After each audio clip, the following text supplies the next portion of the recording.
Hey guys, okay, so I'm back with another DIY project. Wanted to do this project because I have to admit I was a little inspired from my last video, the whole pirate costume, DIY pirate costume. I'll go ahead and post the link down below if you didn't catch that one. But there was a shirt for that outfit and it was plain white, and when I would put the whole outfit on, it just looked like it didn't work. And I was like, this is too white, it's too clean, I'm a pirate, it has to be different. So I decided to dye the shirt, and I actually went to my local fabric store and found some dye and went through the whole process and everything, and I actually had a lot of fun. That was actually the first time I had ever dyed anything, you know, as far as fabric goes. And I have to admit, I had a lot of fun, and I thought I would do a video to kind of just show you that it is actually pretty easy to do and that you can do it. So it's a good way to revitalize something that you might already have in your wardrobe that you just don't really wear anymore, you know, like a plain white shirt and you're just kind of like, eh. You know, you could dye it any color you want. Also, you know, when you're in the thrift store and stuff like that, if you come across certain things and you're like, this would be so cool if it was blue, or so cool if it was red, you know, so it is one of those things that you can do to revamp things that you find in the thrift shops too. Also, you know, you might have a shirt, like a black shirt. Let's face it, black will fade over time. Sometimes it just kind of goes into like a lighter grayish kind of color and it just looks old, so you end up getting rid of it. Well, if you really love that black shirt, you could re-dye it and kind of just breathe new life into it and kind of actually save it, you know. Jumping right into the things that you need for this project. First thing I'm going to touch base on is the actual dye. This is Dylon. This is a brand that my local Joann's carries. It's a fabric and / craft store kind of thing. So they have this dye there in like every color imaginable, and they also, it was like $2.99 for the packet, and this will dye up to I think it was, yes, half a pound of fabric. So one packet for half a pound of fabric. I didn't really measure it out. I did like 3 shirts and it did fine. So you need the dye. You will need, I would advise not really doing it in a sink, even though you kind of see me work in the sink. I'm not actually dyeing the fabric in the sink. I'm using a plastic bucket. Any old bucket will do, you know. Just, this is actually like an old like laundry detergent bucket that I had in my house, and you know, if you don't have a bucket, I'm sure you have a bucket around your house somewhere, or some kind of plastic something, even just a big Tupperware thing, you know, just something plastic that if it does get ruined, you can get rid of and not worry about it. You know what I mean? So yeah, a bucket. Definitely recommend that. The other thing, I use just a regular like bowl. You know, it's nothing fancy. It's just a bowl that I got at like the dollar store. And it's just to actually mix the dye in. So, you know, something that you don't care about, if it does get ruined, you can throw it away, or you can at least keep it for future dyeing projects. The other thing you're going to need, some kind of stirring utensil. Like I just use this like frosting spatula thing that I got at the dollar store too, and I've already used it for 2 projects, so, and it works just fine. So that's all I'm using. It's just, this part's rubber and this part's wood, so you know, just something that if it gets ruined, you can throw it away, and you know, your mom or dad or whatever is not going to cry because suddenly their favorite spoon is red or something. So the next thing you'll need is salt, just regular good old salt. You need about 4 tablespoons of this stuff, and this helps the dye, activate the dye and everything. The other thing that I would highly recommend, don't skip on this one, is latex gloves. This dye is super concentrated and it will stain you, I mean, and everything that it touches. You know, keep a rag handy around the counter and some extra towels in case you accidentally do spill or some of the dye splatters, you can clean it up really quick, because it will dye your countertops, or it'll dye your floor, you know. If you could do this project outside, by all means, go for it. So yeah, and don't skip on these. You're gonna need them, because there's times where you need to actually touch the fabric and hold the fabric and, you know, move it around. So yeah. So the last thing that you will need for this project is what you're actually considering on dyeing.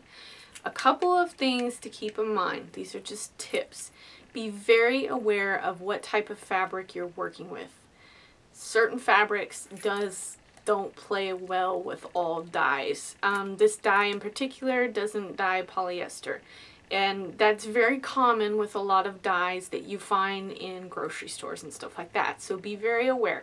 If in doubt, read the tag of your shirt, read the package on the back, you know, all the directions and everything are back there. So you'll know and have an idea of how your shirt will probably turn out. Number 2, the rules of color apply. If you start out with something blue and you add red dye, you're gonna get purple, okay? So keep that in mind. I started out with plain white shirts. Every time I dyed something, it was white in the beginning. The color took perfectly. So, you know, unless you're gonna go black, ideally having something white is the best way to go. First thing I'm going to do is I'm actually going to soak the t-shirt or the fabric that I'm going to dye. So you just turn on the water.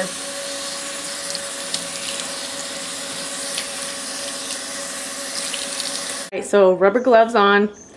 Got a old bowl that, you know, if it gets ruined, I don't care, I can throw it away. And you want to put 4 cups of warm water in this bowl.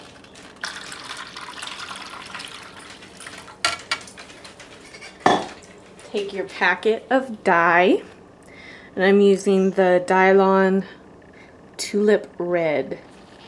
Go ahead and add it to the 4 cups of warm water. Carefully. This could get messy really quick.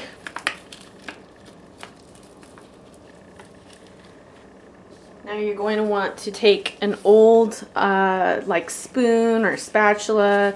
This is like a frosting spatula or a, and I actually used it on my last project, so it's already dyed.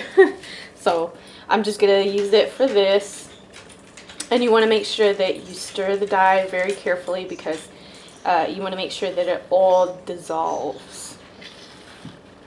And just kind of stir it thoroughly, because see, it can kind of like chunk on you a little bit. So you want to make sure that it's all been dissolved.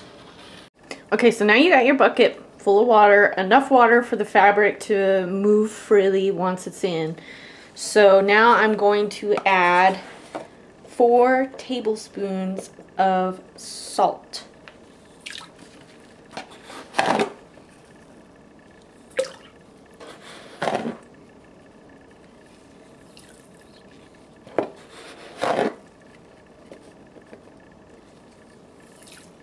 Now you're going to want to be very careful at this part. You're going to take the dye and add it to your bucket very carefully, slowly if possible. Less splashing, the better. Give it a good stir to make sure that everything's mixed well. Alright, so now you're going to want to take the wet fabric and submerge it in the bucket already. And be very careful. This stuff is super strong, super concentrated. And you just want to make sure that you get all the fabric in there, that there's no air bubbles in the fabric that's keeping it floating to the top. You want to make sure that that does not happen.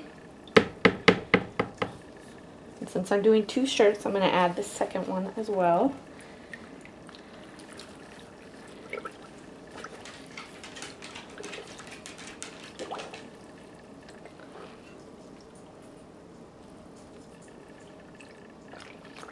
Okay, so at this point, I am just stirring. For 15 minutes, you have to sit here and make sure that you stir the fabric. and move it around so that everything is coated evenly with the dye. And put yourself on a timer, get your iPod, turn on the radio, whatever you need to do. Just time yourself for the 15 minutes. Do that. After the 15 minutes is up, you must leave this in here for 45 minutes, but you need to come back and stir it regularly. So set the timer for every 10 minutes or so to come over and give it a quick stir. And this will just make sure that the fabric is dyed evenly, that there's no weird like white spots or, you know, weird like tie-dye effects. So it's time to rinse. Take the fabric, and you may want to do this outside if you don't have a stainless steel sink, or you know, you can do it with the water hose. A couple of tips. Basically right now you're rinsing it out with cold water, and you want to do it gently.